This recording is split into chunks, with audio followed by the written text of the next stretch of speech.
স্কটল্যান্ডের বিপক্ষে গ্রুপ পর্বের শেষ ম্যাচে শুরুর একাদশে নেই নেইমার জুনিয়র। ম্যাচ পূর্ববর্তী প্রেস কনফারেন্সে ব্রাজিল কোচ কার্লো আনচেলত্তি জানিয়েছিলেন নেইমারের ফিটনেস ঠিকঠাক, নেইমার 90 মিনিট খেলতে পুরোপুরি প্রস্তুত। তবে নকআউট পর্বের আগে স্কটল্যান্ডের বিপক্ষে শুরুর একাদশে নেইমারকে না রাখলেও দ্বিতীয়ার্ধে নেইমারকে দেখা যেতে পারে। হাইতির বিপক্ষে ম্যাচে ব্রাজিলের যে একাদশ ছিল সেই একাদশ থেকে আজকের একাদশে একটি পরিবর্তন।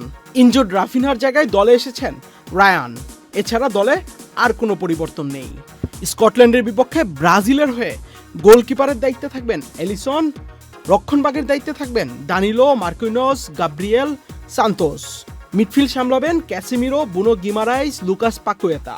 আক্রমণ ভাগে আছেন রায়ান, ম্যাথিউস কুনহা ও Vinicius Junior. Ahmed Shafi, channel I.